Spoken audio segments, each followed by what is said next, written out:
നമസ്കാരം. Raf talk ഫുട്ബോളിലേക്ക് ഏവർക്കും സ്വാഗതം. യെസ്, നമുക്ക് വിജയിക്കാൻ കഴിയും. അതിനുള്ള സ്ക്വാഡുണ്ട്. അർജൻറ്റീനയ്ക്കെതിരെ കളിക്കുമ്പോൾ മറ്റേതൊരു ടീമിനെതിരെ കളിക്കുമ്പോഴുള്ളതിനേക്കാൾ കൂടുതൽ വിജയിക്കാനുള്ള ത്വര കൂടും. പറയുന്നത് ബ്രസീലിയൻ സൂപ്പർ താരം റോഡ്രിഗോയാണ്. അദ്ദേഹവും റൊമാരിയുമായിട്ട് സംസാരിച്ചിരുന്നു. അതിലദ്ദേഹം കുറേ കാര്യങ്ങൾ പറയുന്ന കൂട്ടത്തിൽ അദ്ദേഹത്തോട് ചോദിക്കുന്നു, നമുക്ക് അർജൻറ്റീനയെ തോൽപ്പിക്കാൻ പറ്റുമോ? മറുപടി യെസ്, വിതൗട്ട് എ ഡൗട്ട്, ഒരു സംശയവും വേണ്ട, നമുക്ക് അർജൻറ്റീനയെ തോൽപ്പിക്കാൻ പറ്റും. തീർച്ചയായിട്ടും നമ്മുടെ ടീമിൽ ഞാൻ വിശ്വസിക്കുന്നു. നമ്മൾ ഇതുവരെ നടത്തിയിട്ടുള്ള വർക്കുകളൊക്കെ വെച്ച് നോക്കുമ്പോൾ നമുക്കതിന് കഴിയും.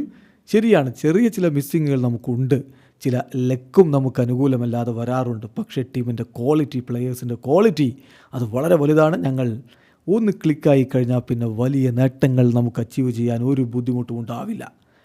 നമ്മുടെ സ്ക്വാഡ് അർജൻറ്റീന ടീമിനെ തോൽപ്പിക്കാൻ കെൽപ്പുള്ള ടീം ഒരു സ്ക്വാഡാണോ എന്ന് ചോദിച്ചാൽ എനിക്ക് മറുപടി ഇറ്റ്സ് അർജൻറ്റീന. എതിരാളികൾ അർജൻറ്റീനയാണ്.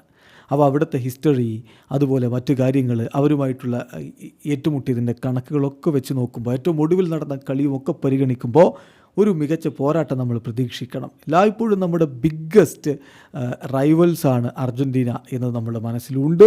അവർക്കെതിരെ ഒരു മത്സരം വരുമ്പോൾ മറ്റേത് മത്സരത്തിൽ വിജയിക്കണമെന്ന ആവേശം ഉണ്ടാവുന്നതിനേക്കാൾ കൂടുതൽ, മോർ ദാൻ ദി യൂഷ്വൽ, നമുക്ക് ആ ഒരു വിൽ ടു വിൻ ഉണ്ടായിരിക്കും എന്നാണ് റോഡ്രിഗോ പറയുന്നത്. ആ ആവേശം കളിക്കളത്തിൽ അവർക്ക് കാണിക്കാൻ പറ്റുമോ എന്നുള്ളതാണ് ഇനി കണ്ടറിയേണ്ടത്. ഇന്നാണ് ബ്യൂണസ് അയേഴ്സിൽ അർജൻറ്റീന വേഴ്സസ് ബ്രസീൽ മത്സരം. നമുക്ക് സാങ്കേതികമായി നാളെ പുലർച്ചെ 5:30 ആ കളി ആരംഭിക്കുന്നത്. വീഡിയോ അവസാനിക്കുന്നു. ഫുട്ബോൾ ലോകത്തെ കൂടുതൽ വിശേഷങ്ങളുമായി റാഫ് ടോക്സ് കൊണ്ടുവെത്താം.